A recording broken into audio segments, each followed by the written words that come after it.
everyone? Ricky, I did that just for you, buddy. The old I King figured. Rickie Oh, God. My name is Will Tarashuk. This is the Talking with Tarashuk Podcast, and we are live, L-I-V-E, and in color across 2 YouTube channels, 2 Twitch channels, and I believe a Facebook. So that is all very exciting. If you're going to join us in the chat, or if you're going to join us after the chat, after we are live, submit your questions in the chat down below, and I'll make sure they get answered eventually, as long as they don't suck. If it's your first time here, this is the Unknown Unnamed Nonsense edition, where myself, the man behind the board, Christian Wright, and my guest today, King Rickie Rozay, from the Kings of the Rings podcast. You can put Christian, you can put that on the tri-screen right now, because we're going to get right into this shit. So, Ricky. Yes, sir. My friend, thanks for being here. I know we said a long time in the Kings of the Rings podcast we were going to do this, but I'm glad today is finally the day. Yeah, it is finally the day. I mean, also, GM of Wrestling Radio, where Kings of the Rings podcast can also be found. It is really funny because you keep on taking pretty much everybody else from Wrestle Addict Radio, and you finally got to me as your last person. Hey, man, main event's got to come on sometime. That is very true. That is very true. Just after main event took like 3 months. Yeah, no kidding. Well, we've been a lot of shit going on here. So, Fair. Christian, I don't know if you remember, but a few weeks ago, we kind of talked a lot of shit about named part of the episode, my friend Ricky, because Ricky and I do a post show on Kings of the Rings podcast. Yeah. Which streams live every Wednesday night, 8 o'clock. Okay. That's true. What's the name of it? Kings of the Rings podcast. Kings of the Rings. It's my baby. It's my first podcast. We're doing it for 8 years this February. So That he gave to me. That I gave like 3 years ago. I did hand over to Ricky. Ricky is now All in right. charge. Pass the baton. Yeah, I had to pass the baton. I'm glad I did, because it's a burden off my back. I just got to go on and have fun, so it's great. But after the show, we had our post show with top tier Taquan. Shout out to Taquan. Yeah, shout out to Taquan. Taquan's the man. And we played Is It Racist? Oh, yes. Okay, I remember what we're talking about. So, We played it multiple times. Kate never gets involved. We did. So we actually covered both times on this podcast. We covered Ricky. 2 different things, I think. Different You things. asked me, is it racist? Yeah. You're like, Christian, you're black, you're Puerto Rican. That counts for something. Is it racist? That counts for something. So, Ricky, I don't know if you heard the whole episode of what you heard, but No, I saw the TikTok clip today, this just morning. TikTok clip? All right, so I'll let you rebut. We're not going to go back and forth, and we're going to let Sleeping Dogs live from there. But well, why don't you, talk about, tell the audience what the question was. What the question was? So the question was, well, the first one was about Clarence Thomas doing blackface. No, not Clarence Thomas doing blackface. A black kid making his skin darker to look like Clarence Thomas. And the question was, is it racist? Yeah. The other one was the firing of Minneapolis teachers. They were firing the white teachers first when the union agreed to it. And they didn't base it off tenure. They based it off equity. And they wanted their no, but you have to be specific. Racial color equity, not color equity. You know what I mean? So they want their teachers to be more representative of their student body. Of a student population, right, yeah. Which this one we didn't really argue about. We argued about the Clarence Thomas one. We did argue about the Clarence Thomas one because I was just like at that point, Ricky, I was like, okay, we're gonna talk about this. We're just gonna throw out the definition of racism because we're not going to agree on it. But that is what you rebutted to on the TikTok video. When I pretty much said that I just disagree with the power structure definition when it comes to racism, which you do not. And you're going to eloquate your point better than I can. So please, what do you got to say about this topic? The floor is yours.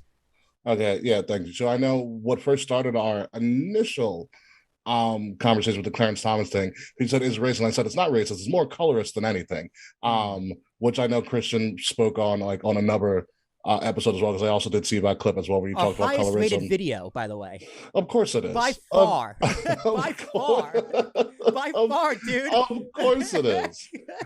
Of course it is. And I said, clearly by definition, black people can't be racist. I know your argument was that, it sounds like it's, being defeatist and victim blaming. And to that I say, and don't take this the wrong way, but you can't tell the oppressed how to feel about the oppressor. Correct. Number one. No, number two, when you look from an English language perspective, racism connotes system. So racism inherently is a systemic problem. And so when you look at it from that standpoint, you could define racism, or I define racism, and it is in a dictionary definition of racism as socio-political and economic systems by the dominant race using those systems to oppress lower minority races, essentially. And so by that definition, I say, yes, Black people cannot be racist. They can be prejudiced, and racism and prejudice are different. More so, again, focusing on the ism, meaning it's systemic. Prejudice and people being prejudiced or discriminatory doesn't necessarily have to be systemic. Racism, inherently by definition that I use, is systemic. Really put me in a box here. Yeah, okay. It's like by the definition. I'll give one. That was very well put. It was very well put. I told you, man. Ricky's fucking smart. He's a smart guy, and he's very well spoken. He used the definitions. I will say systemically, I would say you're correct. It is right. It is very, very difficult, if not in the current state, impossible for systemically someone who is not white to be racist to a white person. Systemically, yeah, sure. Yeah. I think that's very hard to find an example of, if not impossible. Really? It's hard to find a systemic racism. No, I'm saying for the other way around. The other way around. Oh, you mean for a minority to do it against a white person? Okay, gotcha. Yeah, okay. yeah. Oh yeah. It's definitely very, very hard to find an example. I was like, I can pull out 10 for you right now. I could find multiple, but I believe there's a broader definition than just systemic. And one way this guy put on me on TikTok with Century is just like, yeah, there's systemic and there's also name calling. If somebody says a racial slur, you're gonna say that's not racist. You're gonna, like in that example, you can't really throw the definition of in context to it being systemic. You can say a racist thing. Yeah, you know what I mean. And like for the example of the I guess what you're saying is the distinction is between what you're calling it. So like the example of like the teachers being fired for being white, that's kind of racist, but I guess you would call that discrimination as opposed to yes, I would racism based off the systemic context of it's not systemic. But in that example, it is kind of systemic because I don't know the specifics. Will, if it was a public school system or if it was an individual school. I believe it was public. So that is the school system in that town. In a way, I mean, not even in a way, oppressing, white teachers. It sounds hilarious, but you'd have to analyze the system, right? I feel like you'd have to analyze the system to get a more base. Like, to get to the true core? Like, I guess is this for really you, racist? Is it the reason behind it? Like, is it a racist reason? Is it just motivated by hate? But in that example that Will was talking about with the teachers, it's not motivated by hate. It's motivated by racial. There's no need to oppress. Yeah. Right. So I kind of get what you're saying. I still don't think it's right, to fire teachers just because they're white. I think it's a funky situation the way that it reads. That's why I really want to get to the nitty gritty. I mean, because these people, they're people. Yeah. They're out of work just based off them being white. Well, they're gonna instead of no colors, it's like no whites. No whites here. They're gonna sue someone, and they're gonna win big. They're gonna win. The thing in that particular instance for me that got me thrown for a loop was the union. The fact that the union agreed to it. That's why I'm wondering how is it explained to the union and what what kind of under the table agreements were made before this came. Yeah. Because if I'm a teacher, do I sue the union or the school or both? Are you eliminating people based on, because if you have tenure, it's really hard to get rid of them. Right. So like they said tenure didn't matter. Oh yes, okay, I remember that now. That was part of the agreement. Tenure didn't matter. Now, yeah. So I don't know. It's weird. We could go back and forth all day and look into it, but this podcast is going to be so much more of this random ridiculousness. Yeah. Ricky, I'm glad you got to air your piece. We're live. We're live, right? We are live. We are live, yeah. Okay. And at the end of the day, I love talking about race with Ricky because at the end of the day, it's fun, and I know there's only one thing I can say to make us not be friends anymore. I'm not going to cross that line. Yeah, pretty much. So yeah. I feel like it's political. Yeah. No, as long as you learn something from me and you get gain like maybe a broader perspective on things, and I've done my job. Yeah, no, and that's why I like talking to you about a lot of different things because I appreciate your perspective because, like I've said multiple times, you are a college-educated, master's level, very intelligent, wise person. That I can talk to with pretty much anything about, and I would get a unique perspective. What was your what was your master? Well, what was your? I'll tell you. I got a bachelor's degree. I got a bachelor's of science in psychology from Towson University. Nice. And master's in mental health counseling, master's of the arts in mental health counseling from Hofstra University.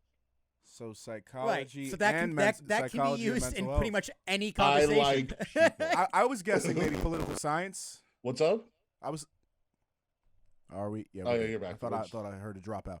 I was thinking political science, or something like that. Because, no, I knew. But psychology is like, another one of those things where you tend to have a deep perspective and psychology is a pseudoscience. It's a soft science. It's not going to be. There's nothing in psychology and counseling in general. There's nothing really concrete. There's many different ways to help somebody who's mentally ill. And you just got to find what works for the person. You also got to find what techniques work for you. So I'm always trying to learn and grasp different things. And I also have a varied and eclectic group of friends. Will can tell you, me as well. I have also very my friends scour the world, and I think, not scour the world, but it scours all different races and ethnicities. And it comes from the fact that I think that one, I went to private school growing up, and I was around just people of different races. For a very, very long time. And two, by the time I was 16, I had been to England, France, Italy, Greece, Australia, Mexico, and Canada a couple of times. So I was fortunate enough to see different people from different walks of life literally around the world. And I came to this conclusion very, very quickly that we're all the fucking same. Can I curse? Oh, yeah. Okay, yeah. Yeah, I had that experience as well. Yeah, we're all the fucking same. Like, we don't I don't need to judge you about some of the things you do. More importantly, I need to learn from you and experience different things. Like, I stayed with a French family for like 3 weeks, and they only spoke French, and I didn't know a lick of French, but I fucking learned for those 3 days. How to communicate and get around. And I've always kind of had a knack for learning and learning new things, and people fascinate me. That's why I got into the business of psychology and mental health. Yeah. I think there's a lot of okay, guys, I want to ask your opinion on this. We haven't even gotten to our first question, but we'll get there. I think, and Will, you're going to be mad at me about something I'm going to tell you later. America... Because I've gone to Europe multiple times. I need to go back to Europe. I love that fucking place. People are different because what I realize when I come, and this is a bold statement. I mean, it's true. People just aren't going to like it. Because America is a melting pot, it tends to be one of the most racist places that you can live because there's so many different cultures. You have to deal with it. It's in front of you. I forgot where I was going with it, but basically, I do remember. A lot of the stigmas and stereotypes and racism, yes, it does exist, but I think we internalize it way too much as Americans with these different things because you realize, we're actually not that different. When I started working in corporate America, it was definitely somewhat of a shock, culture shock, but I started learning, and I was like, people I started making some great friends, but it's prior to that where, all of these inner stigmas and things that we internalize just from growing up in this country and in media and how it's pushed this, that, and the third, it shapes your mind to think certain things about certain people, with these different kind of labels and things and rushes to judgment, conceptions about people and things of that nature. So I think once you actually start integrating and you meet different types of people, Asian, white, black, Indian, Spanish, you start realizing you have a lot more in common than you actually do that's different. Do apart, yeah. Yeah, question for you, Christian. Did you, well, you said you've been to Europe multiple times. Was that through an organization by any chance? No. Oh, okay. No. I went, and a little story here. That's how I was able to go to Europe. I went through this government-funded organization called People to People Student Ambassadors. I don't know if anybody's ever heard of it. Essentially, what happens is you get nominated based on like your test scores or from somebody else in the program. Like, I don't know who nominated me for People to People the first time, but essentially they find you and they offer you to go with the group of people from like the New York, Long Island area, from all these other places. All the other states have People to People Student Ambassadors as well, to go see different parts of the world. So from what I got from it, and when I learned the history of it, that People to People Student Ambassadors was founded by Eisenhower.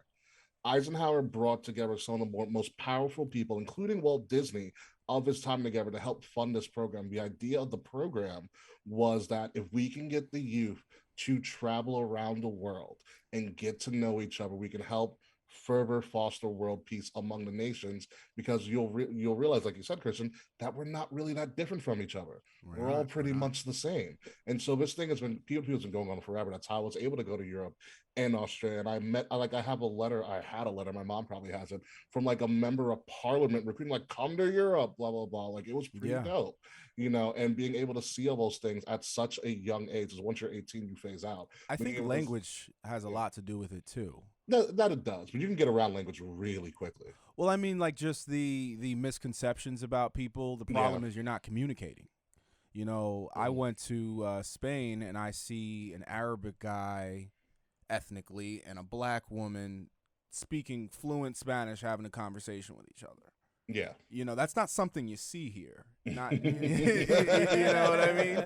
It's like, whoa. The first time, because I went to Spain twice. Yeah. And I did some traveling while I was there, bouncing around. But I saw things like that. And I was like, oh, this makes for much more harmonic kind of outcome, is just, language. People speaking the same language and communicating, and that puts a lot of whatever negativity there is to rest, because now you're having a conversation. Mm-hmm. That's just my observation of going abroad.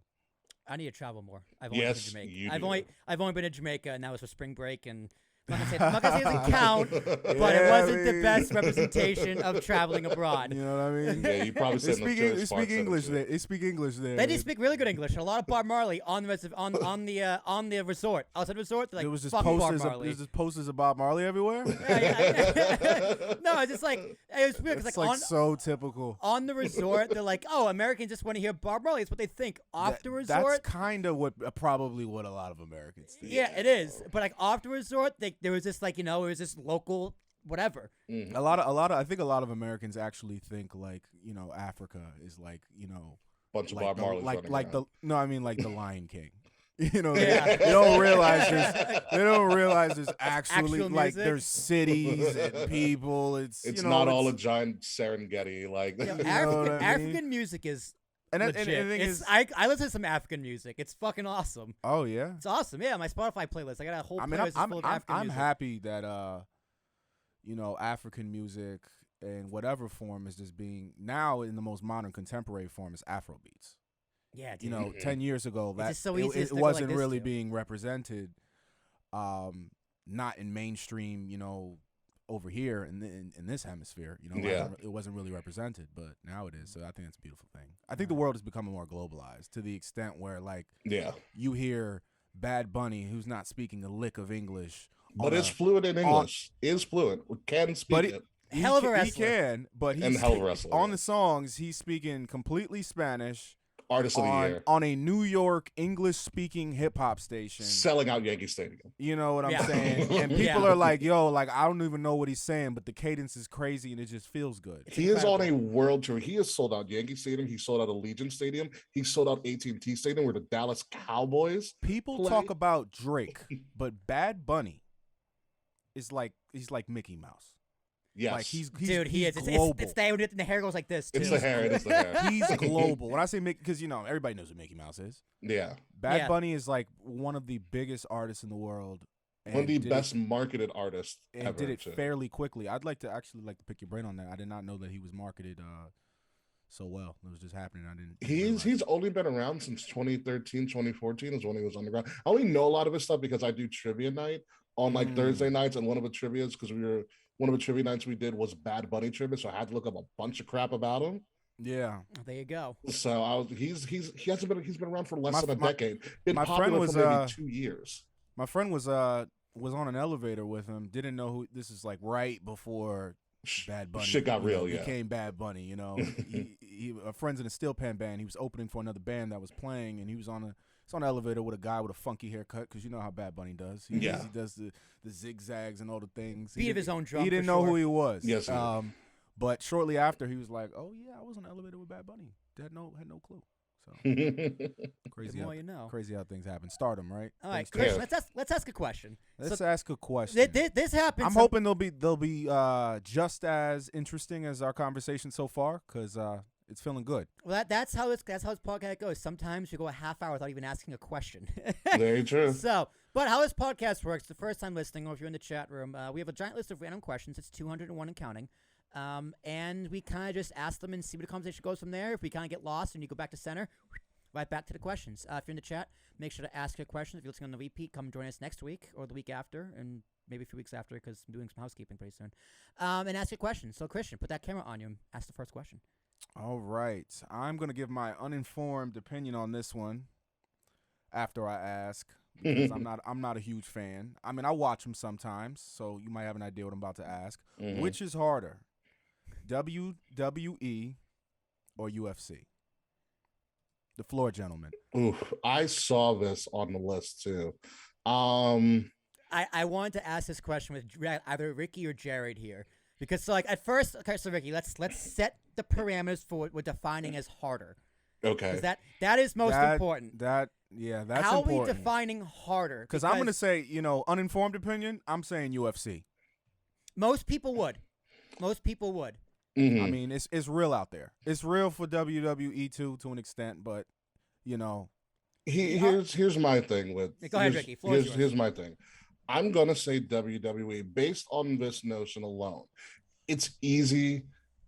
If you want to fight, you can find it's easy to fight because fighting for most people, besides fight or flight and other sort of responses, here comes my psych mind coming through, is a natural instinct for a lot of people. You have the capability to defend yourself because again, that's natural and you can train to do it. These are all natural movements. WWE is kind of like golf. They are unnatural movements because not only are you defending yourself, but you're kind of doing a song and dance. It's a choreographed performance with somebody. So like I'm supposed to get my ass whooped right now. So exactly. I gotta get my ass Yeah, I'm supposed to take this punch or take this body slam. Chris, if someone were to come up to you in the street and try to body slam you, you're resisting. Right, right. With versus WWE, you're fake resistant if you're supposed to get body slammed. You're working with your opponent as opposed to against your opponent. Exactly. Ricky, I don't remember who said it's this. Like ballroom dancing, maybe. It is. Kind it's of. exactly. Ballroom dancing is it's physical ballroom dancing, but it's like I forget where I heard it, but it's like the moves are the easy part. It's how you respond to moves getting done to you is what the hard part is of professional wrestling. WWE. And I'll add to that, UFC, it's a lot of training. The fight itself is brutal. You see the picture of the faces before and after the fight. It's tough. Injuries happen all the time. But what I will say with WWE is it is all year round. Never stops. Years upon years upon years. You can do a training camp for like 2 months, have the fight, and then take 6 months off. In fact, you have to, so your body can recover. And you get paid. I'm about to say, not to mention, you get compensated for those fights. Yeah. WWE is, you're doing 5 matches a week sometimes. Yeah. In front of nobody. So it's, I would say, physically. On top of training, too. On top of training.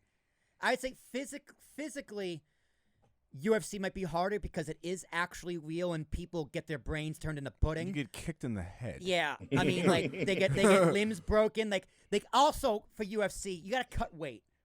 That, like, you got to maintain your body even when you're not in training camp. WWE doesn't have weight classes. No. I mean, we have fake weight classes, but they also still have to maintain an image. Like, for instance, Brock Lesnar just can't. Well, never mind. Brock Lesnar's a bad example because Brock Lesnar can do whatever the hell he wants. A wrestler like someone lower on the card, a wrestler. All right, let's take a female wrestler for example. Like Austin Theory. It's like Austin Theory. Austin Theory can't just all of a sudden rising star, right? And Austin part Theory of his appeal is that he's all ripped. of a sudden just grow like long hair and a giant beard and look like Tom Hanks from Castaway. Like, he can't do that because he kind of has an image to keep because that's the image that they're promoting and they're pushing towards the public of this is that guy. So like they still have to stay in some sort of shape. Like Bianca Belair, for instance, Bianca Belair was on Game Day. Bianca Belair was on Game Day on ESPN. Was Bianca Belair wearing her natural hair? No. She was wearing the fake ponytail that she always has to wear at every public appearance. She tries to wear it in the airport. The same ponytail. Yeah, it's a pony. It's like she has beautiful like natural hair, but she wears Christian, pull up a picture of her. Pull Bianca Belair. Bianca Belair. Gorgeous woman, fabulous backstory. Really gorgeous, and her hair, the giant braid is fake. Yeah, it's a clip. Oh, really? Yeah. It's a clip. All right, yeah. let's They do let's it really switch to well. that. It is a clip. Yeah, see if you can pull it up. What we got here? I got you. Yeah. Just give me a second. You guys keep talking. Yeah, so she has to She still has to keep lug that image. around, and she has to wrestle with it. Exactly. Yeah. Right? Like that's not necessarily an easy thing to do either. Yeah. Now, like UFC, you could do that, but Yeah, there's why would you Bianca. do that? Yeah, Yeah, there she is. You see all the hair, and then like on the bottom left is what her natural hair looks like. Oh, just right yeah, over and like here. that top right there, you can see the braid going down her side. Yeah. Oh, this girl's a wrestler? Yeah. Yeah. No, Wow. she is a gymnast. She is a freak No, of she wasn't a nature gymnast. athlete. She Was was she a, not Oh my God, look at this picture. bodybuilder? No, she's a Division I track star. Track, that's what it Is is. Bianca about to slam this girl? Is that Yeah, what's she happening is. fuck her up. here? Yeah, she is. Yeah, so this Bianca this Belair's woman is freaky backstory, strong. Oh, I think these are the track days. Yeah, Nah, no, she was no, that's still SmackDown. That's That's SmackDown. still For a second, I SmackDown. thought she was doing hurdles. She was. is. She is doing hurdles. yeah. But like she was Division I track star at the University of Tennessee and was an All-American. Yeah. Mm. You know, like Serious she is- athlete. She is Serious athlete. No joke at all. But like she has to keep up that image of the long ponytail whenever she's in public and doing public appearances. You know, on top of Right. Will's thing too as well. Even though UFC, you take all that time off, and WWE wrestlers aren't taking that much time off. You also have the added point of like these people are traveling Yeah. constantly. Like we're They're talking in upwards Memphis of, on Monday, and then they're in like Nashville on Tuesday, then they're down in Atlanta on Wednesday. and then you get 2 and- days off, and then you're traveling again. So, Yeah. how do we make this distinction? Like I would say lifestyle. I would say the a whole thing. harder lifestyle. Like the harder life, right? Like it's like Not and Like, Not if just you're, physic- If you're saying physically, I might give it to UFC because it is more real. Right. I bet them guys are in a tub full of guys and girls in tub full of ice. Yeah. Oh yeah. And can't walk for days after If- those if you wanna do fights. They mentally stand and- up long enough to put their arm up for the win. You know what I mean? If- and if then you wanna and do- they keep it together and then they go in the back and, and just fall collapse. over. Yeah. If You know, want- like in Creed when he was showing him like coming home and he's just like, maybe I can't do this anymore. Like you come home beat up, man. Yeah. Yeah. It's when we tie it all together. I am gonna say WWE because of this: the grinds, the constant training, the image, like physically, mentally, and emotionally. PR appearances. It's so much more than UFC. But if we're going just physically, I will give it to UFC. I would agree with that. Yeah. But you know, like once Francis Ngannou is done fighting, you don't really hear from him for a while. You know, like my man Kamaru Usman. He just lost his title, went on Joe Rogan. We're not talking since about that. then, you haven't seen him since. I know. I was so sad he lost too. But like these guys are in the public eye and really gotta go hard just for a little bit. Then they got to do it through SADA testing. So like Yeah. that's annoying too. So like they're both hard, but the actual whole lifestyle, who would I rather not be? In terms of difficulty, it's probably WWE. It's so much There's a more. lot. Like, did you ever see? I mean, I know you probably saw the John Cena. Well, you saw the John Cena documentary like years ago when they did one, and like Yes. how he would be up at like 4, 5 in the morning, not to work out, not to practice, but to Media. do phone calls and PR. Yeah. over Radio radio shows. stations really? around the world. Especially Yeah, during really, WrestleMania week. You Yeah. really are a whole personality. That's the difference. He has passed Yeah. 650 Make-A-Wishes. What? He What? passed 650. Yeah, he had broke his own record What? like every single We day. talking about like Make-A-Wish Foundation? Yeah. Yeah, John Cena Yeah. has the most Make-A-Wish By wishes far. given. John Cena is so famous. He's Yeah. also such a nice person. I mean, Yeah. he's famous to the extent like obviously he's been in movies and things, but like people that don't even know wrestling, watch wrestling. People like me, who didn't grow up watching wrestling, I've always known who John Cena was. Yeah. Mhm. Yeah. Mm-hmm. So that, I mean, I'm sure the comments going to go at us for this, but that's why I put the question on here because you know there is no right or wrong answer. If someone's going to make a really good argument for you, assume like you know what? Yeah, you're right. Fuck wrestling. All right, Christian. Next question. That was a good one. I'm glad we got to ask that finally. Okay. Throw that camera on you. There we go. What did you name your first car? This is an easy one. Ooh, what did you name your first car? I didn't name mine. You Did didn't we- name did we- okay. did we ask this question before? No, we didn't. No? I remember. I was like, "What the hell did I name my first car?" Okay, I do remember what I named my first car. So yeah, go ahead, Ricky. You first. Yeah, it's really long. It's the F1 War Machine, aka Al Davis. There's a story behind this. Al Davis, like the basketball player. Al Davis, like the owner of the Oakland Raiders. Oh, sorry. Davis. I'm thinking of Big Baby. You're Glenn thinking, Davis. No, you're thinking of Anthony Davis of the Los Angeles Lakers. I was just talking about him, his unibrow. the brow, which he made a brand. Which he can't shave. Because it's his brand. He can't get rid of it. It's like the WWE thing. That's why, I'm bringing that into there. So. It's his brand. No, all right, so you named it Al Davis. So what's the story behind Al Davis? Throw that camera on him, Christian. Yeah, the F1 War Machine, a.k.a. Al Davis. So when I was looking for a car, this was after my sophomore year of college. We were looking for a car. We ended up, one of my mom's friends found a car in a circular. It was, at the time, this was like 2009. So we found an 08 Camry. Found a 2008 Camry out in like Islip, Long Island. Found a 2008 Camry being sold by the owner, had like 5,000 miles on it. My sister's fiance, now ex-fiance, or fiance at the time, the father was also a mechanic. We told him about it. He literally said, put Ricky on the phone. He puts you on the phone. He pretty much said, I don't care if it's fucking pink, you're getting this car. Like, because it was like, it's a car with 5,000 miles on it, like less than a year old. It's a steal. Yeah, take it. Yeah, take it. Duh, take it. It's a steal. So we negotiated with the people. It was an elderly couple. And I think their last names were Cervenka. So like they were both retired and they only needed really one car, and they had just gotten this car. This car also had auto start on it, because why do old people need auto start? But I was like, great, perfect. So we were negotiating with the husband. Husband goes, I got to talk to the boss. So the boss comes out, who's his wife, and my mom goes, oh, you're the boss. And she goes, yeah, and the War Department as well, hence War Machine. F1, my last name, beginning with F1, my first car. Al Davis being the owner of my favorite football team, the Oakland Raiders. So War Machine, F1 War Machine is his nickname. Al Davis is the real name of the car. It was also silver 08 Toyota Camry. That helps. Raiders colors are silver and black. There you go. A lot of thought into that. No, War Machine, the comic great book, answer. War Machine is also a silver Iron Man character as well, so it also works. Yes, out. he is. No, it all ties in. That's a good one. I don't think I named my first car. It was I think it was like a 2004 black Toyota Corolla. I didn't have it for that long because I totaled it within like 3 months. Totaled it. 3 to 6 months. I totaled it. Yeah, he did. It was. I don't remember. Where I got it either. I think my dad might have picked up off a lot. So yeah, I totaled that one. You was an idiot. My second car I got from Uncle Phil. It was a 19. You have an Uncle Phil? He has an Uncle Phil. Nice. Yeah. So shout out to Uncle Phil. It was a. Rest in peace, Uncle Phil. No, Word. he's still alive. No, not that. I know that Uncle Phil. Yeah, shouldn't say that though. Let me knock on some wood. Fresh Prince, Uncle Phil. Yeah, I know. The second one was a white 1994 Toyota Corolla, which I called the White Knight. Wow, you had a 94 car? Yeah, it was your first car. Second car. It was older than me. I got it from Uncle 94 Corolla. I got it from Uncle Phil. I got it from Uncle Phil for $500. How many miles was on that thing? A lot, like 200,000.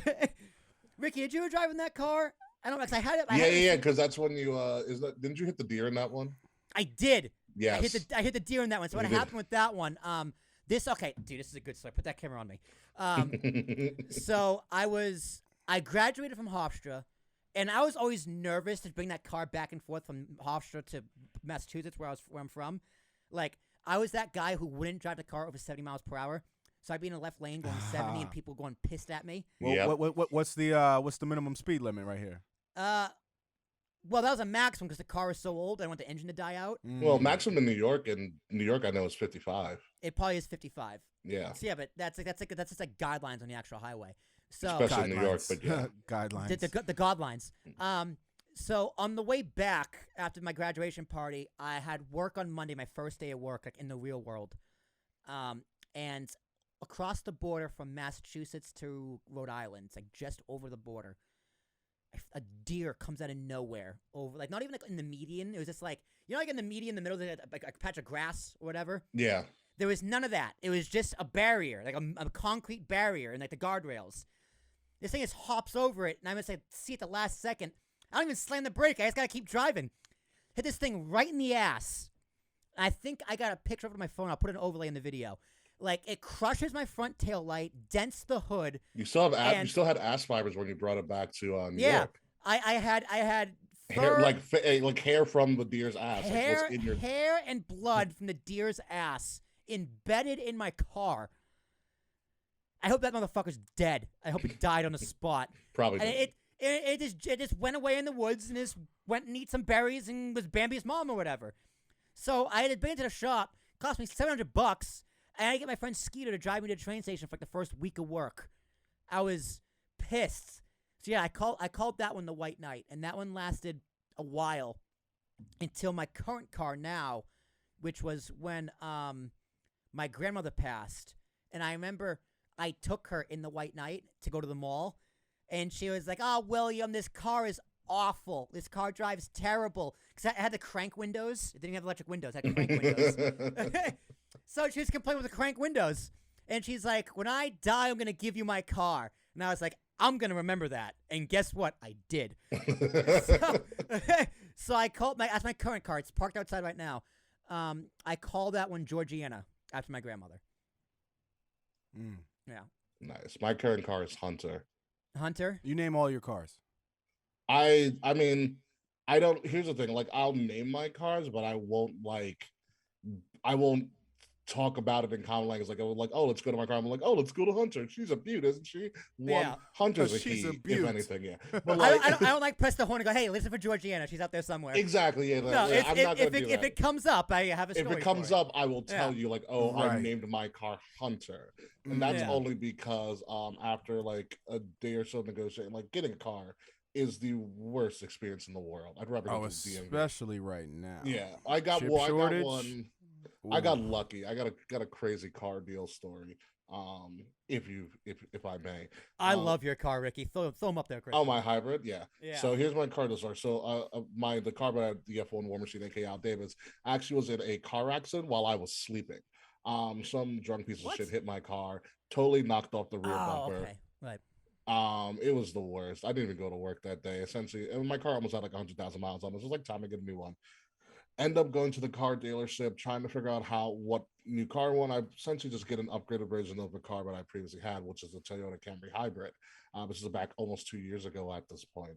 We're not really coming to a consensus. Probably my mom's trying to negotiate me buying it. I was like, I can't afford to buy. I need to rent. I got or lease. Actually, I need to lease because got a bunch of expenses coming up. I'm about to move out. All of this stuff going on. So eventually, the guy that the dealer that we're working with, brings in like one of his big finance guys. Luckily for me, the finance guy who we end up talking to asked me what I did for a living. I told him what I did and what my job was. And turns out he had worked there like 10 or so years prior. He then tells me this: "We're going to take care of you. Don't worry." And the deal was done after that. Essentially what happened was, based on the amount of money that myself and my mother put down in the car, I executed what is known as a one payment lease.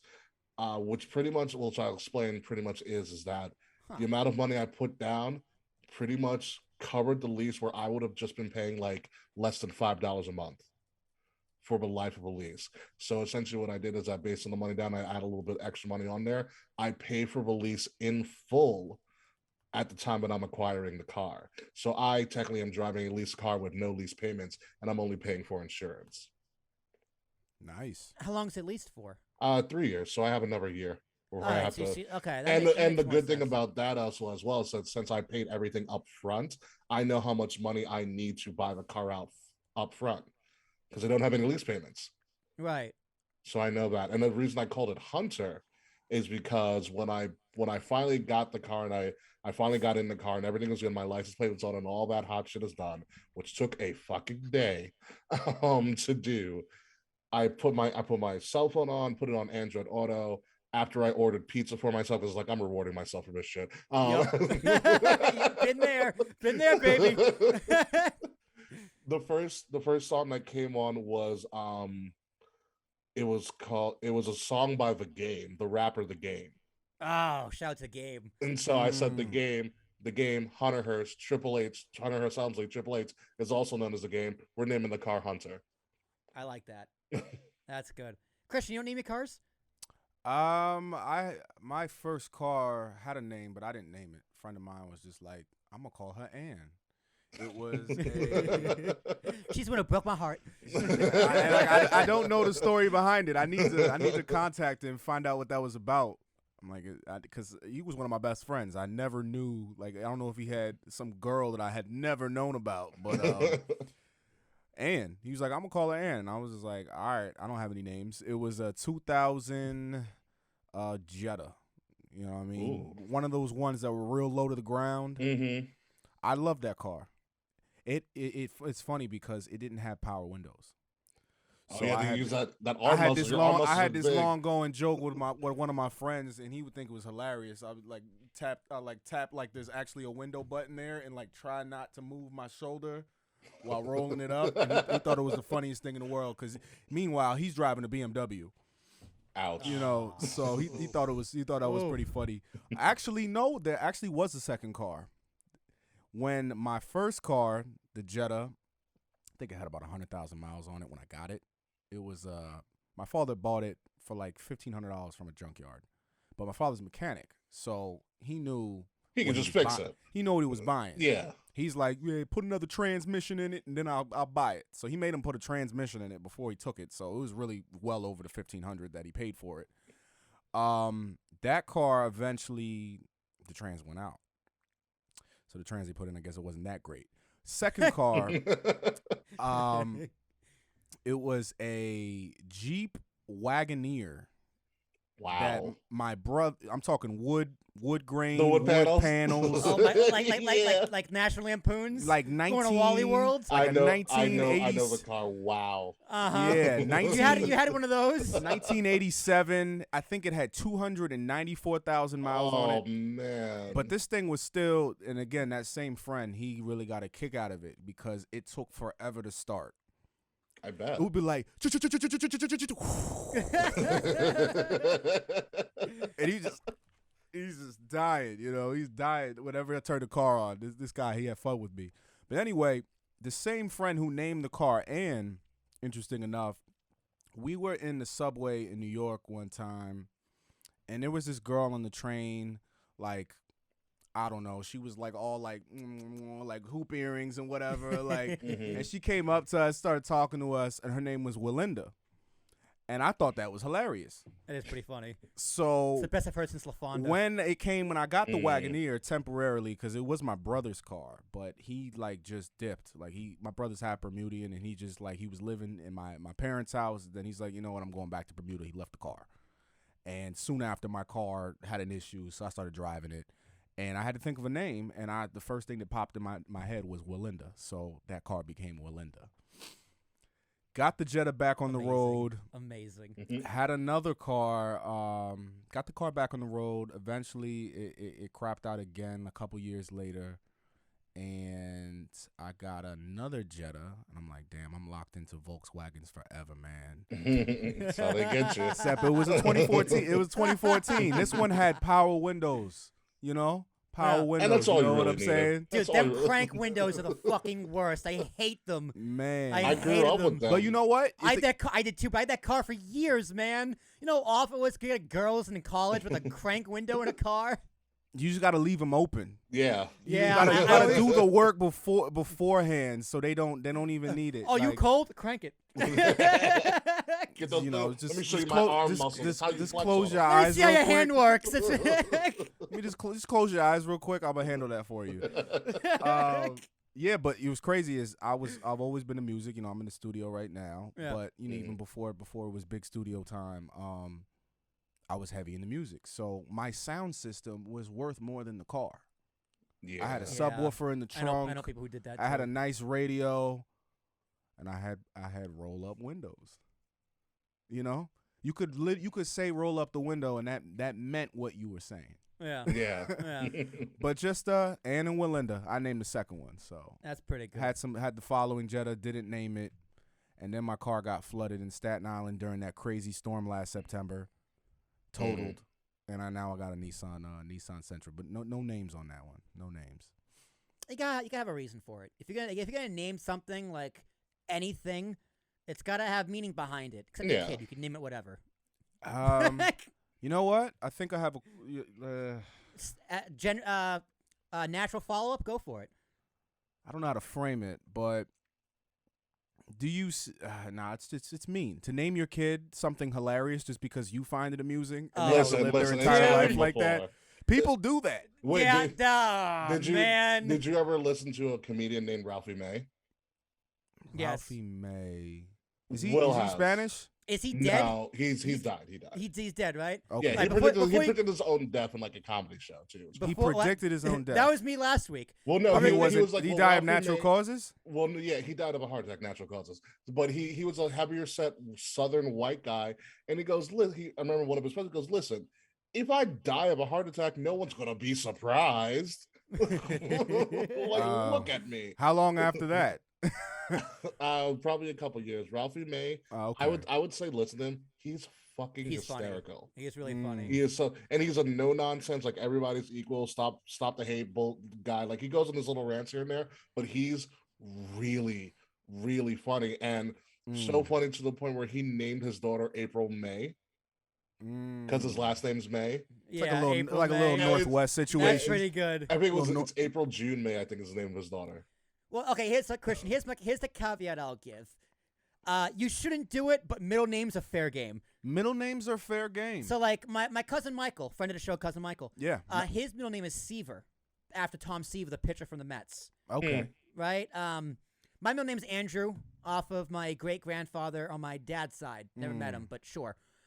Middle names, you could be whatever. So, like, for example, this is gonna come across way more serious than it is, but Jazz and I were talking about kids. Oh yeah.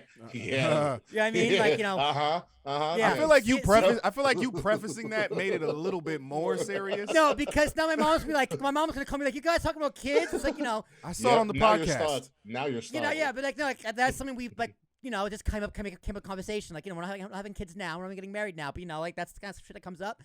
And we're like, I've had insubstantial conversations about like kid names with girls. Because you know our thing is we call each other Booper, like boop, like boop. You guys are very cute. Yeah, we are. We're fucking adorable. So I go, what if we just named our kid Booper? But no, but here's the thing. I would never do that to the kid. Your name is You could give him a nickname of Booper. I would have his middle name and his nickname be Booper, though. You're saying name and first name and middle name? No, just middle name. So, like, I'm also one of those people, because, like, so in my family, it's a Tarashuk tradition where you name the first boy after the father, but it's not a junior. So my dad is. Oh, you're so fucking lucky. Yeah, my are you a third, Ricky? No, I am a junior. You're a junior. So yeah, I have no middle name. Like it didn't like my junior does not come with a middle name. That's why you're a junior. Some people don't have middle names. Well, no, my dad doesn't have a middle name, so I don't have a middle name. Hence the junior. That's pretty cool. If I had a middle name, I would be completely different from my father, and probably be a lot easier to separate our mail. Yeah, for sure. No, definitely. Oh my God, it's the worst. When I moved out of the house, I got his mail all the time. And they live in Georgia now. Yeah. I'd call and be like, your mail's here again. My brother's a junior, and he hasn't lived here for like 10 years. 15 years. We still get his mail because he's my father's senior, he's junior, so. Yeah, it's the worst. You know what it is, Ricky? So is registering to vote too. Like, oh, there's another Ricky here. Like, no, it's me. I wonder, how does the airport problems?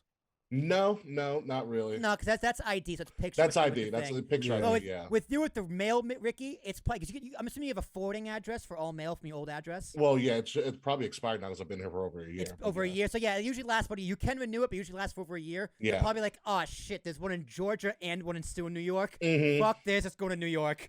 Well, They'll figure it out. Also the issue. Well, no, actually, no, that's a separate issue. Never mind, but continue.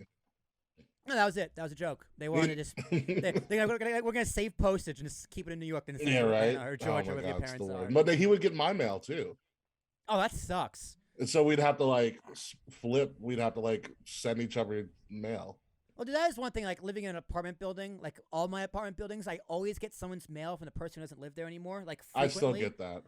Like one of them was like, "Ooh, someone got jury duty. She don't live here no more." Whoops. What if you had somebody who just didn't pay parking tickets and you just kept getting just parking fines? Well, the thing is so when that happens, right? Because it's a felony to open someone else's mail. Yes, it is. It's also a felony to destroy someone else's mail. Has that ever been enforced? No, it only gets enforced if someone comes after you for it. Yeah, if you get caught. Like, ma'am, you're under arrest. Right, like, sir. So like you have the right to remain silent. You opened up some mail. Put the letter opener down, sir. Hypothetically, and it's like something addressed to like it's just something random like a magazine or something. It's like I'm going down for this. A felony. Imagine being in. Sir, put federal, the Good Housekeeping magazine You're in the down. federal. You're in the penetentiary, the federal penitentiary, Supermax, for opening mail. What are you here for? With hardened criminals. I got a Jugs magazine. It didn't have my name on it, but I opened it anyway. It was too much to resist. Those Jugs, though. I wish I had that magazine here in this cell. They said I couldn't take it with me. It was evidence. Yeah, that might be part of the title today. Opening other people's mail. No, this Jugs with 2 G's. Yeah. The mail felony. But like, if you get someone else's mail, what are you supposed to do with it? I usually throw it out. Yeah, throw it out. So what I do, because Will's been, because Will helped me move in there. Thank you, by the way. Great spot. Love your place. Yeah. You haven't been here since I actually did stop to it. It's far. The train station's right there. You can walk from the train station. Be that as it may. Where everybody gets their mail in my unit is right outside my door. So if I get like the old person's mail, I just literally just put it on top of the unit and just leave it be, and like someone will take it. Yeah. So you're like I'm not catching a felony. Exactly. Yeah. I'll just put it right there, but not mine. So the mailbox in my place, it's like one of those like the tall thin ones. It has a key. The mailman can come and open it and throw things in. Mm-hmm. So the door to mine broke. So there's just an empty mail spot, and then next to it's like one of those outdoor mailboxes they just drilled into the wall. And I was just like, yo, this is way better. like they put it in and they emailed me, the building manager. The email was like, hey, this is temporary. It'll be fixed eventually. I emailed back. I'm like, no, keep it. It's perfect. I'm like, this is way better because it's like. It's bigger. It can fit more letters in there. Any junk mail I just kind of keep in there, and it's like, well, fuck it, I don't need it. And then anytime it's just like mail I don't need, or it's not listed to me, or it's someone else's, it's just on the floor, I put it in an empty mailbox, and someone will see it or throw it out.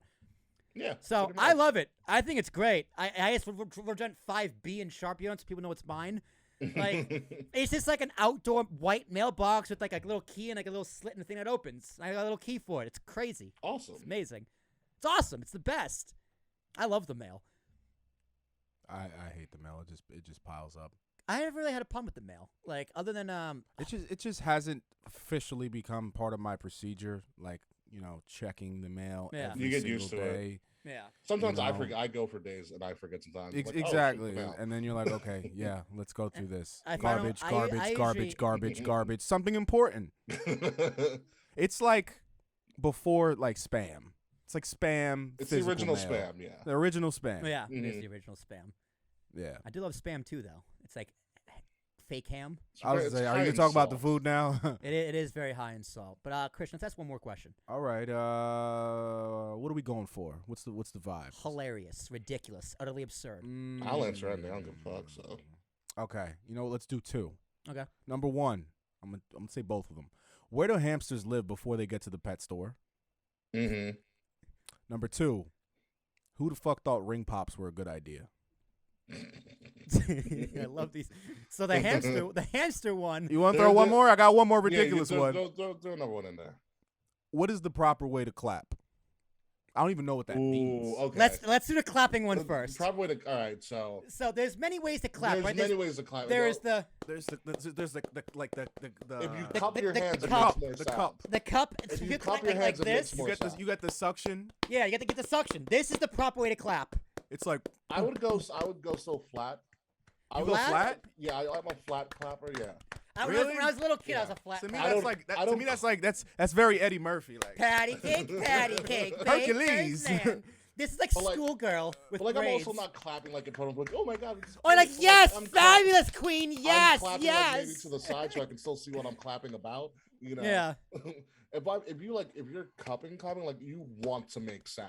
The cup is is for attention. Yeah. That's a respectful clap to me. This is for attention. If you really if you feeling it, it's yeah. You know.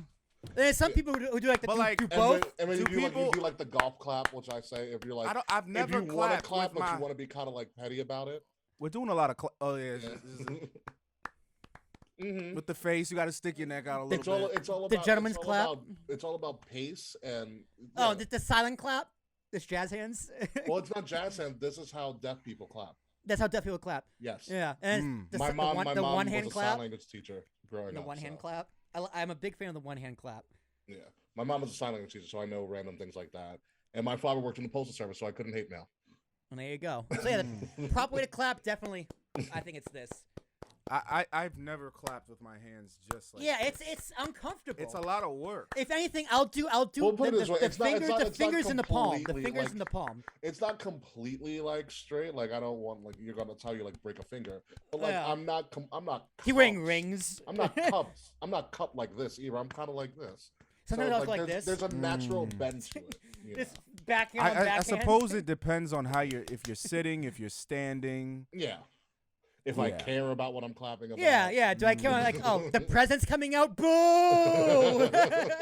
You suck. Like if I care or not, if I'm doing it just because so I don't get fired. Like a slow clap. Just a nice, louder than everyone else. Yeah, you want to be that asshole. All right, so we had where do hamsters go before? Yeah, what's the hamster's natural habitat? I've never seen a hamster. I have never seen a live hamster. Because they're not indigenous to this I just area. figured they were created in the pet store. Yeah, they were not. born in the pet store. So the thing, most of them are probably born in the pet store. Really? Now, probably. You think so? Now, probably yes. Yeah, they are not indigenous to this area. Genetically engineered. So this is a first guess game where we guess, or in a case like Ricky, where he probably knows. And then we're gonna Google and get the right answer.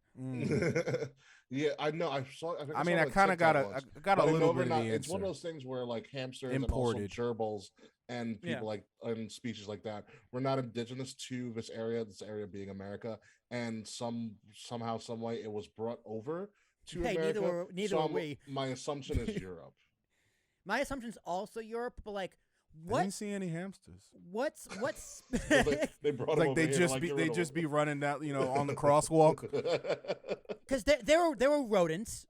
Yeah, right. They are but a like, rodent class. Yes, they're not like guinea pigs who are kind of like a pig dog thing. I think they are. Like that's another question. I mean, I've never seen guinea pigs either. Like just out and about. I have never seen live animals that live and had to come from a pet store. I want to say fish. gerbils, hamsters, guinea pigs have some sort of similarities to that. Yeah, I picture they live like underground. Or like in the grass. I think the real question is why did we make rodents these specific rodents pets? Dude, because they're so cute. Oh, they're harmless. They run on the wheel and they're harmless and they die in 3 years, so they're quick. They're low maintenance. That's a fact. That's a factor when you're buying a pet. You're like, this responsibility has an expiration. Yeah, I got one in first grade. It was dead by fourth grade. It was great. Yeah, I think I don't know why we have them as pets, but I think it's just more so that as I go back into frame, sorry about that. I think we probably you brought them over as pets, and I think after a while through different generations they just got used to it. It's like cats and dogs. Well, dogs in particular. Dogs got used to being nice to humans. Cats are a couple of 500 years away from being completely domesticated because cats aren't there yet. But certain cats are. Certain cats, but not the entire line of cats. Yeah. Oh, you think cats aren't fully domesticated? They're not fully domesticated. No, not yet, because we still have outdoor cats, right? Like you have a cat. Dogs are fully domesticated. Dogs are 110% domesticated. Although, if we stopped having dogs as pets and released them out in the wild, within 1 or 2 generations, they'd be back to completely feral or wild. Because they still have that wolf DNA in them. Correct, but they're not a wolf. Trust me. No. Put a wolf next to a dog. There's a difference. There's a big difference. Have you seen a wolf? Have you seen a wolf up close? No, I haven't. I don't want to. No, I don't want to either. I will stay far away. But Christian, Google it. So Google like a hamster's natural habitat. I'm guessing kind of like gophers. That's what I'm guessing. Like on like topsoil, like kind of underground, grassy knoll kind of animals. Grassy knoll, okay, Jeff. Okay. Or like garbage with the coons. Raccoons. First wild hamsters were discovered in Europe and Asia. Countries of Syria, Greece, Romania, Belgium, and northern China. Hamsters like to live in warm, dry areas such as mountainous steps. All right, so I guess a little sand dunes, stapes, like crepes. So a little arid. They have little arid areas. Okay. Yeah. Not what I expect. I mean, I feel like I actually like little prairie dogs. We forget that they're actual animals because of how the cute and the domesticated factor. They just live in like wood chips and have wheels in the wild. Yeah, but owls eat them up from time to time. You know they power things. Damn, oh yeah, that has to be a scary thing for a hamster. Getting eaten by a fucking owl. Yeah, that'd be terrifying. You know how big those claws are. Just coming from the sky. Yeah. Have you ever held with a face of indifference? Owls are so indifferent. Their faces are just like. They don't blink. Have you ever had like a bird of prey on your arm? No. I've had a snake. They are. There's a bird sanctuary on Long Island somewhere. I went there when I was in like scouts. Cool. But like there's a reason they wear the glove whenever we're holding a bird because those talons are sharp as fuck. Yeah, they're thick. The gloves. They laid on thick. Guts out. All right, so I'm glad we stole hamsters from like a desert and we stole most animals from the world and gave them like a thing of sawdust to lay in. Yeah.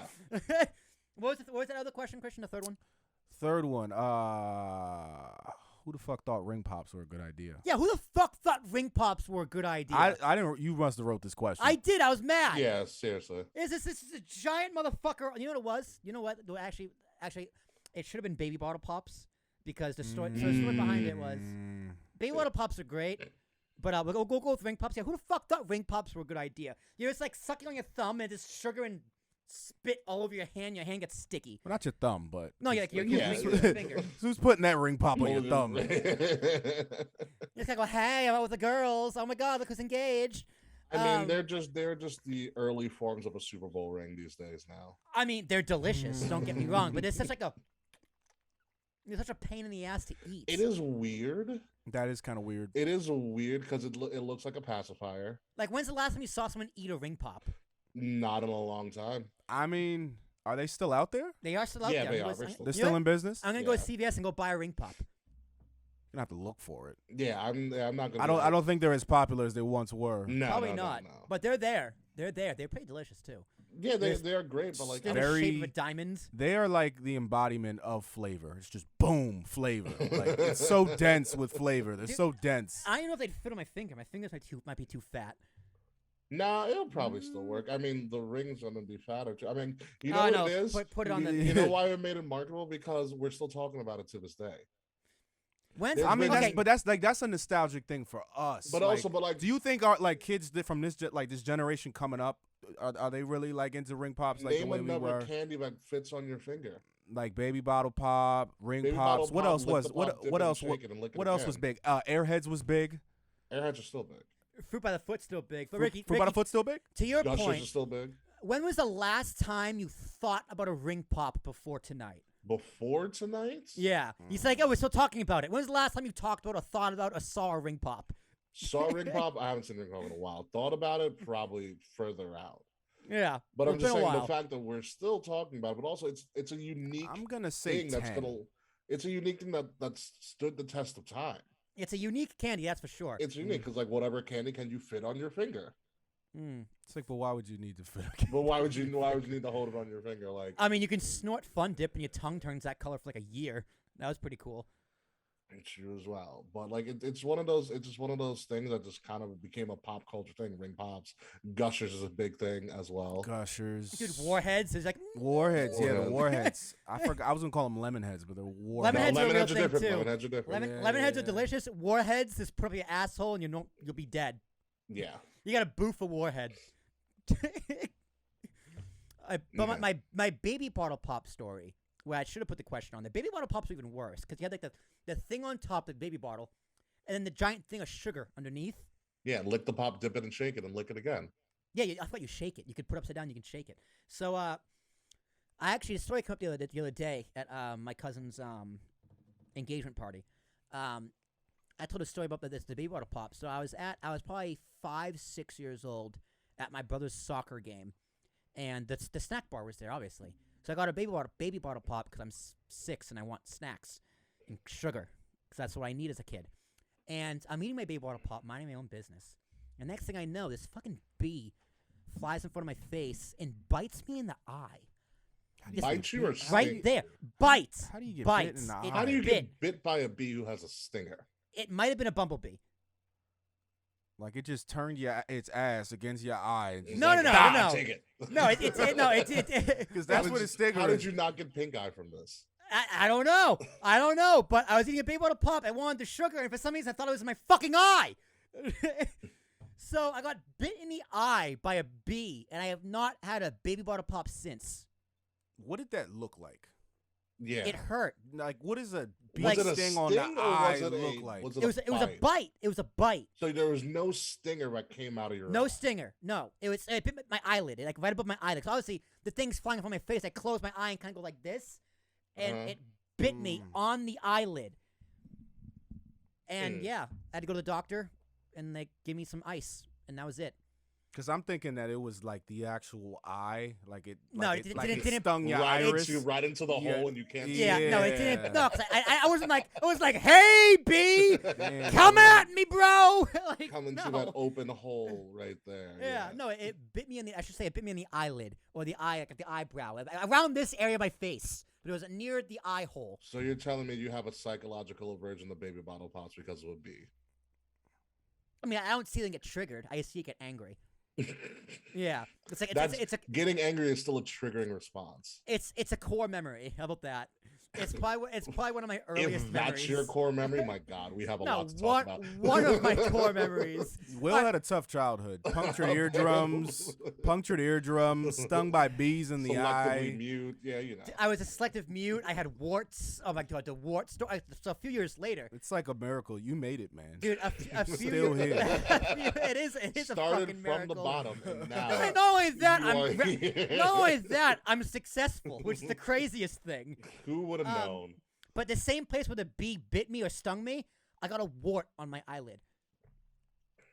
Imagine that. Wart? Are you sure you weren't stung, dude? No, because this was years later. So I had warts. Okay. I had wart on my middle finger, underneath the nail. You can still kind of see where it was. It's just gone now, obviously. Another one on the second joint of my ring finger. One on my pinky by the nail, and two under the nails on my thumbs. What did you do? Were you playing with like shit as a child? Like, what were you doing? I have no idea. It's like 3rd and 4th grade. I have no idea. So, as you pick at them, they spread through contact. Yeah. So I got them under my thumbnails from picking at them, and I got it on my eyelid from rubbing my eye.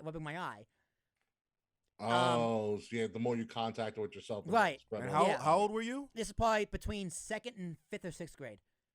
And you could have did better, man. You out here spreading this shit. They over here thinking you're like 6. You know what I'm saying? You like a whole 12 years old, man. Stop picking them, bro. I'm a full-grown kid, dude. I can't help. I got fucking. Imagine talking to people with warts in your hand. I put Band-Aids and duct tape over them, trying to make them go away. I can see why you were a selective mute because people were selectively talking to you. I was talking by then. I was selectively ignored. Right, but they had these creams to put on them to try and make them go away. And as the cream would harden, you'd pick at them, make them go away.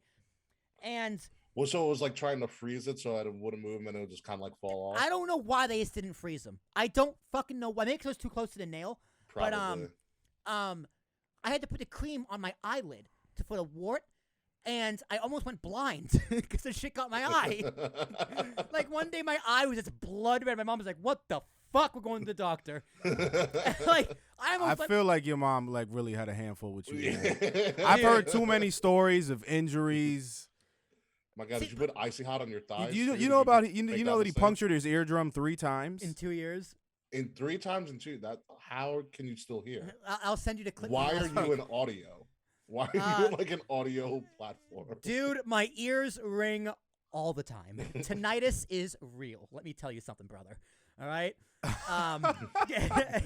Let me tell you. Tinnitus is not something you fuck around with, all right? But yeah, that's why half the time I do a podcast, it's 1 ear in, 1 ear out, so I can have at least one good ear for the rest of my life. You're literally the embodiment of left ear from the Italian Job. Yeah. You are Mos Def. Congratulations. I'll take it. I'm a big fan of Mos Def. Mos Def. Mighty Mos. Mighty Mos. The greatest lyricist ever. I'm a medical mystery. That's for sure. I think that was one of our King's Rings episode titles, Ricky. I'm a medical mystery. It might have been. Probably when you were hosting the show. Yeah. It was definitely. It was one of the earlier days. That might have been just been a me and Dave episode. Probably was. Yeah. But all right, guys, I think that is a good place to wrap it up. We've been going for about an hour, 5 minutes, which is pretty much right where our sweet spot is. So, Ricky, thanks for coming on the show. I hope you had a fun time. It was great. I hope it was everything you thought it would be. It was all that and more, William. So my policy is once a quarter, and I think the fourth quarter starts in like 3 days. We'll see you next week. I think Q4 starts next week, so it is once a quarter. So technically the quarter restarts next week, so it resets. Just do it snake style. Just have the last guy be the first. Wait, Will, you gotta he gets to ask one. Oh, that's right. The final question always goes to the guest. So Ricky, there's ever been a question you wanted to ask me? Now is the time. Oh man, I put people on the spot. So I put people on the spot on purpose because I like to say they actually listen to the podcast before they get on here. And if they come by surprise, that means they didn't listen to it. Well, yeah, you're right. I've not listened to it. That's okay. Since I put you on the spot, you can always plead the fifth.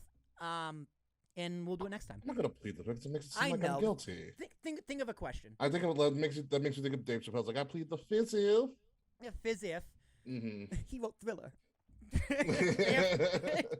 So it can be a random question, personal question, sports question, my mom question, okay, not my mom question. About your mom. All right, I think I have one for you, which will be thought-provoking. It'll probably it will go down a treasure trove. But what is the issue with being woke?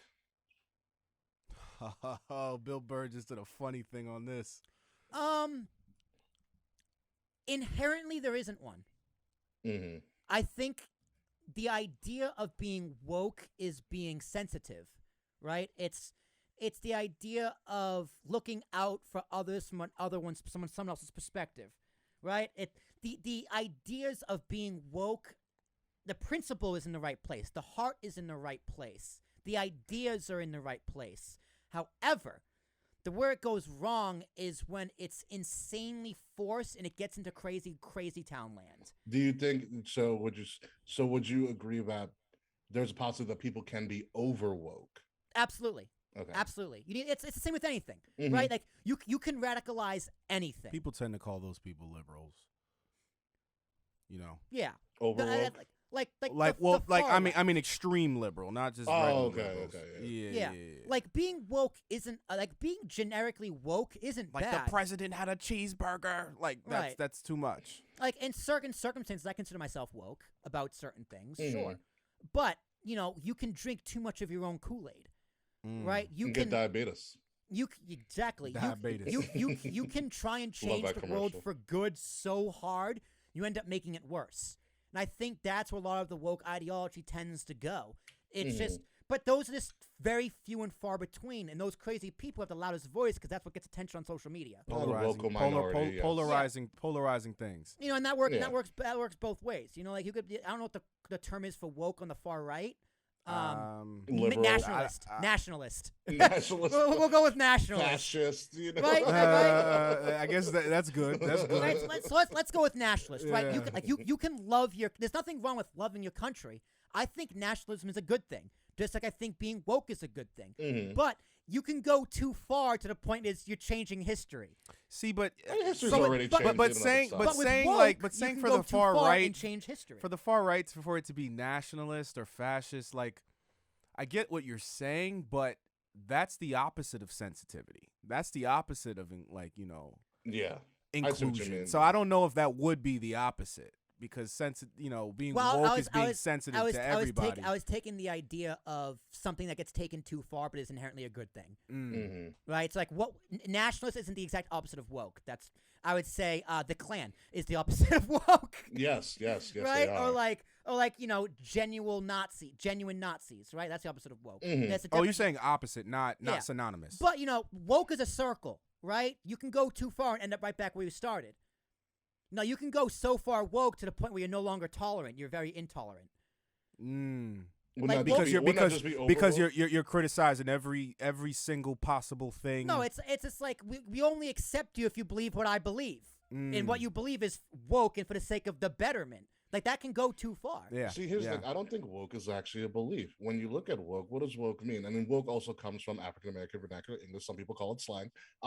That is true. I learned that recently. I was shocked. What, that African American vernacular English is slang? Is that when I use it on the podcast? No. You didn't know that. You didn't know that woke came from black people? I didn't know that woke came from black culture. I thought that was like a. Yeah, I thought that was like a Bill white Burr mom does a thing whole made stand up up about it. It's pretty hilarious. Yeah, and so being woke is, and like, and you would probably know, Christian, not because you're black, but also because you're black. But but in African American vernacular English and slang, we're very literal about our stuff. We're like, if you're paying attention to how we speak, you'll understand us. If you really pay attention, being woke just means being awake, being aware. Being aware. Aware, having your eyes open. Having your eyes open. Hence, I'm woke. I am awake. Would you rather be woke or would you rather be sleeping? I would probably choose to be aware. It's like what would not be woke would be people that say racism doesn't exist. Yeah, exactly. Yeah. So when you encounter someone, it's like, no, racism does exist. And like, let's say they're from a background that isn't traditionally oppressed, you know, and they're like, yeah, racism exists. I'll give you a couple examples. Or they'll be like, white privilege is real. And I'm like, okay, yeah, that's an example of like, okay, that's woke. Yeah, that's woke. It just means being aware. And I think understand. I think people try to take something so simple as a concept as woke, or as simple as the concept of Black Lives Matter, for instance. Like, take something so simple and try to make it this complex thing when it's not really supposed to be that complex. Yeah, it means stay woke, stay aware. Yeah. Like, Will, I could probably tell you, like, if you were walking, through Jersey City at night, I'd be like, Will, stay woke. That could also just mean stay aware and be fucking safe. Yeah, be aware of your surroundings. Yeah. Right. That's different contexts. Different contexts, but it's still a similar, similar meaning. All right. Stay aware. So I'll say there's nothing wrong with being aware, right? Period. Yeah. As I said, in the general principle, that is correct. There's nothing wrong with being woke. How you respond to that awareness and how you act on that awareness is where problems arise. Or solution, and it's also where solutions arise. Where solutions happen too. Yeah. And it's just like, we as individuals, we as Americans, we as a society need to figure out where those middle grounds are and where those ideas can meet in the middle and push forward. And you don't get that through censoring and silencing, which a lot of people consider themselves woke, which is, again, mislabeled by your definition, one I agree with, are wrong. And so, yeah, they definitely are. It's definitely a word that lost its meaning. I see what you're saying when you say people go. It opens the door to going to extremes. It opens the door to what happens because if you have an understanding, if you have a certain, let's say, popular understanding, when you get to criticizing people who don't have that same understanding, then that's when it's probably going too far. Because it's like, what understanding? Yeah. We have a lot of what does awake being what does awake being mean? Aware? Yeah. What aware of what? You know what I'm saying? It's like, oh well, your awareness is different from my awareness, and that's not always a bad thing. Or my perception Yeah. of what's going on. And I'm saying that isn't a bad thing. Yeah. Yeah, and I would say that's why I disagree with cancel culture, because it doesn't let people be woke. It shuts out other perspectives, no matter what the perspective is. I would say that's very not woke. It's very not woke. People. It's literally the definition of not being woke. Mm-hmm. It is. I mean, I wouldn't group those people as woke at all. No, people that are canceling. But the thing is, they call themselves woke, which is crazy. It happens. It happens. Yeah, everybody wants to hop on the bandwagon. It's a case by case. It's a case by case example. It is a case by case example, and I think it's 1,000% a case by case. Yeah, and I think a lot of it, especially with like Twitter. Yeah. Although I love the cesspool that is Twitter. I don't care. I love the calamity that goes on there. Dude, I've been loving our TikTok comments. So here's what I do with TikTok comments. I like all of them, whether it's good or bad. I like every single comment because it helps with the algorithm. That's really why. Yeah. And if you engage with my account, whether it's a like, follow, comments, whatever, I don't care what you said, what you did, or what you didn't do. I'm following you. And that's, you're private and you deny me, which happens all the time. Sure. But, I engage because if you support this channel, I'm going to follow you in hopes you follow back, in hopes for the algorithm, right? My follow feed is literally just, I go through, I just swipe and I like. I swipe and I like. On one sitting, I don't do 2 accounts because that looks spammy, right? But it's just, It's like, I don't care what you're talking about. I don't care what the account is. I just want the engagement and hoping you engage with me back to grow the channel. But that's what social media is. Yeah, so it's not real. So it's like, I engage by not engaging. I mean, they say that's one of the best strategies is just engage with people. Yeah. In your network, or like something, comment on something. That's how you grow. Try to make it genuine. Don't be like a spam bot where you're like, nice shirt, and it's like a picture of like a guitar. Yeah. You know what I'm saying? And I create a dummy account which is just for commenting. It doesn't follow anybody other than APS. It's a picture of me with my name, and I use it only for commenting because I don't want APS to be commenting on anything that's controversial or could be deemed as controversial. Sure. So I speak as myself. So which is why I would comment on your post, Ricky, comments under me and not APS. You know. Yeah, it's one of those things where things get misinterpreted, but I think it speaks, especially cancel culture, speaks to a grander issue that I see a lot in psychology and mental health as well. And it's an issue for a lot of people just from a social spectrum, whether it's on social media or in real life. A lot of people listen. A lot of people listen, but they're not hearing what's being said. And a lot of people are listening to react instead of listening to understand. And more people listen to understand, we'd be in a lot better place in a lot of different situations. I think cancel culture is, like you said, it also extends to real life. Yeah. There's just, you could be, never speak to people ever, again. Well, and maybe not for like the most legitimate reason, but people cut people off. I call it virtually killing people. Yeah. When you go on social media and you block somebody, I call that defriend them. Defriend them. Yeah. Maybe all platforms. I call that virtually killing someone. Well, actually, sometimes Ricky, it works. Ricky, I have a side question for you, actually. Sure. So, what I'm seeing in social media and in relation to real life or any form of internet, it's that. Like you used to say, oh, you would never say that to me in real life. Like you read a comment and go, oh, they would never say it. Oh yeah, internet soldiers. Yeah. Yeah, but you know what? Social media warriors. I feel like we're getting to the place where no, they're gonna start saying it in real life. It's already happened. It's already happening. Yeah. So from a psych perspective, how is the psychology of how people react on the internet bleeding into and meshing in how people interact in real life? Well, when people are reacting on the internet, and getting really ballsy on the internet, it's because you can be anybody you want on the internet. You don't have to be that real person. Correct. You can be whoever you want. You can be this character. Like, I could be King Rickie Rozay on the internet. I'm not. Like, what you hear from me is going to be me. Regardless. It's probably going to be how I feel. A good thing, a lot of my social media is just about jokes and being stupid most of the time. Same. Unless I'm in my feelings about something and I need something to be said, I'll say that verbatim. But I think it got to a point where a lot of things happened where there was a big movement of you should be the same person you are in real life as you are on social media. There was a little bit of that movement going on. And for a lot of times, especially with the people who start becoming really outlandish, there is a motivation from somebody that they admire, from somebody in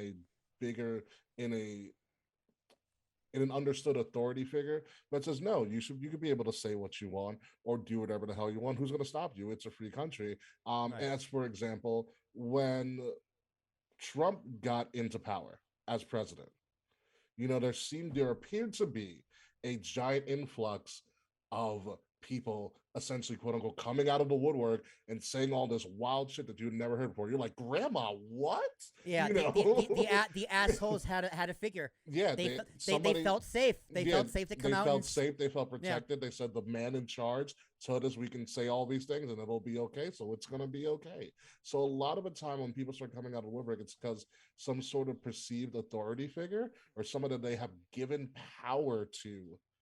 To influence them gives them that kind of transient power to do it because so and so did it, so I can do it as well. Right, and let me pause you right there. Yeah. I would much rather those people be exposed in the light than hide and not know about them in the dark. Yes, what comes to dark will always come to light at some point. Yes, like it's more important that they are. We need to know who they are. You need to know who they are, and you need to know what they're saying, and you need to know how to combat their bullshit. Correct. And you can't do that by keeping them in the dark and pushing them underground. I agree. that just causes more problems. And you're like, oh, wait, January 6th happened? How'd this happen? Well, you would have seen it coming if you didn't push them underground. And or if you were the FBI. Sometimes they are deliberately underground. Yes. And they are deliberately, hiding things and planning things, which was part of a January 16th. But some of them, like the FBI. Yeah, and some of them were blatantly obvious about it, and we just ignored it. Like the FBI. You crazy person. He said like the FBI. Like the FBI. The FBI knew about 9/11. So did CIA. All right, they fucking knew about it. CIA knows about a lot of stuff. I think it was an intelligence blunder. Well, they didn't communicate with each other. That's why the right hand was not talking to the left hand. Well, the right hand doesn't talk to the left ever. That's the big problem. And I also think that's a whole other conversation, a whole other podcast. Yeah, it's a whole other. It's deeper than just them not talking to each other. I think there was a lot more involved in it. But yeah, like I am generally concerned about the craziness of social media. It is slowly and now more quickly bleeding into real life, and people need to remember that. Listen, social media isn't real. It's not real. How I present myself on TikTok may or may not be how I am in real life. It depends on the circumstance. Yeah. Right? But when I'm behind this microphone, I am at a heightened state. My senses are already at 11, so it comes out at me at 11. Right? And how I talk on here is different than how I'll talk in private, because in private, I'm more relaxed. I'm more calm. It's more sociable. So he's not always screaming, guys. No, he's not. It's contrary to popular belief. Well, I mean, but like, even so, like, people who are the craziest people, the algorithms also push the crazy because people like to see crazy. Like no one cares about the normal middle. If you start liking crazy especially on YouTube. Yep. You could like look up a conspiracy theory and next thing you'll get and just let autoplay go. Oh, it's awesome. And before you know Before you know it, you're JFK's alive. The moon landing wasn't real. Lizard people are moon's everywhere. flat. You know, the moon is flat. The world's flat. No. The moon's not flat. I mean, the Earth's not flat. That's the moon that's flat. No, there's a whole group of people that think the Earth is flat. No, dude, the Earth's actually. Kyrie Irving thinks the Earth is flat? The Earth's actually a trapezoid and made of a giant boombox. I do follow a TikTok called I do follow like a factual scientific TikTok called Interstellar News, and it has some wild it's pretty cool. revelations about the galaxy. And I'm just like, Jesus, this is crazy. For instance, like if you look at an actual picture of the galaxy, all the galaxies are connected in a way that it looks like a brain. It looks like neurons in a brain. Oh my God! Don't be telling me that. Man. So like I watched that. I was going, wait a minute, and I got a high idea, but I don't smoke. But like I was like, what if we're just a piece of a higher being's brain? And that's there's entire theories that saying that we're in a holographic universe. Also, as well, there's also like backed up by renowned physicists. Yeah, like that also believe like Nobel Prize winning physicists. That think that and multiversal theory is also exactly. So something contested. And they said that the equation for the cosmos is actually similar. It's the same equation. It's 22, I believe. If you read Hitchhiker's Guide to the Galaxy, it's the same equation for the cosmos is the same as internet search engines. That's a good. And they're like, yeah, we might just be in like a computer, like simulation, holographic. Thing from a higher dimension. Listen, Men in Black tried to tell us at the end of all of their movies that we were just a small little piece of the world. Like we should have paid attention. Yep. But the rabbit hole goes deep. If you let that autoplay go, you'll start believing. The thing that keeps me up at night is that if the Earth just exploded tomorrow, everything that ever happened never happened. That's a good one. I have another one that'll keep you up for a while. Is that like if the tree falls and you didn't hear it? No, that's philosophical. There's no recorded history of it. It's gone. There's no one left to find it. There's no recorded history of anything. As far as we know, if there were aliens that visited, then there might be something. Unless we've been observed already, which it's totally possible. That's what I'm saying. But as far as we know, if the Earth exploded tomorrow, everything that ever happened never happens. You want to have another one that will keep you up at night for a while? Please, I'll be on the toilet. It's really simple. The brain named itself. I hate you. You son of a bitch. Yeah, that's funny. Yeah, you're gonna go for a loop. You're gonna be in a loop for a long time. The brain, man. Somebody put me on some stuff, man. I got some wild things floating around in my head too. The brain named itself. All right, boys. It's a perfect place to end. Ricky, Chris, let a camera on Ricky. Ricky, all the plugs. King's Wings podcast, your bar, anything you want to plug. Oh my God. All right. So, ladies and gentlemen, my name is King Rickie Rozay. You can find me at Ambassador Biggs across all social media outlets, BIGZ, Ambassador Biggs on Facebook, Instagram, TikTok, Snapchat, some people's DMs, less people's text messages, BIGZ, Ambassador Biggs is the one for you, Will. Find my other podcast at Wrestle Addict Radio. That's where you're going to listen to it, wherever you're listening to any of your podcasts. Wrestle Addict Radio. Find Wrestle Addict Radio's social media at addict_wrestle on Twitter and Wrestle Addict Radio everywhere else. You can find me each and every week on King's of the Rings podcast along with Mr. Will Tarashuk Wednesday nights at 8 p.m. live on YouTube, Twitter, Twitch, and Facebook.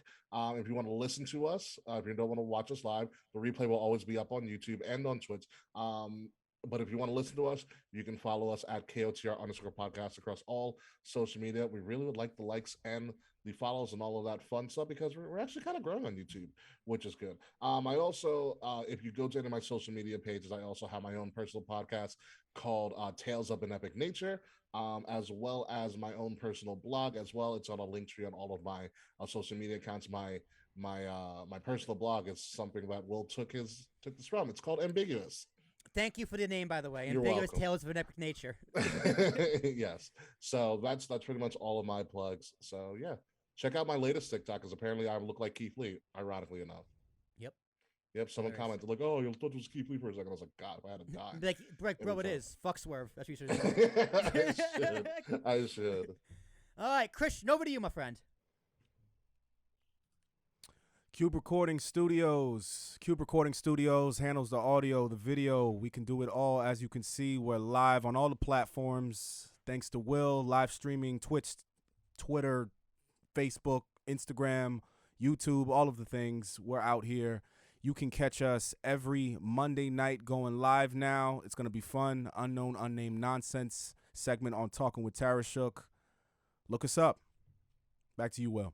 And ladies and gentlemen, my name is Will Tarashuk. That's T as in Thomas, ARASHUK. This podcast, well, this version of the podcast might be on a bit of a hiatus, Christian, because me and you got some work to do with our Podcasting 101 series. So that is going to be some work. We'll talk more about that later in the week and going into next coming weeks. But all the clips, I still have some clips to post with Zach, some clips to post with Christopher, and some clips to post from this podcast. There's going to be a lot of them because we went an hour and a half tonight. So check all those out on TikTok. We are 22% of the way towards our goal. That is 1,000 followers to go live. And once that happens, this show's going to blow the fuck up. And I cannot wait to blow up with all of you because this earth is going to end. We're all going to die. Sooner than T you as in think. Thomas, ARASHUK. If you want to be a guest like my friend Ricky, email me, will@apspodcast.com. Let me know why. I will get you on. This week I'm also talking to an author about the World Cup, talking about soccer and language. In November, I got someone on, a financial planner, so I can't wait to talk about him and ask us why the economy is a lie. So that's going to be a lot of fun coming up. That's will@apspodcast.com to be a guest. If you want to ask your own questions, put them in the chat, put them anywhere. DM me on social media at Talk with Tarashuk. Anywhere, anywhere podcast can be found, or APS Podcast on Twitter. I'll be back next time with, I don't know, we'll see. But I'll see you then. And until then, y'all take care.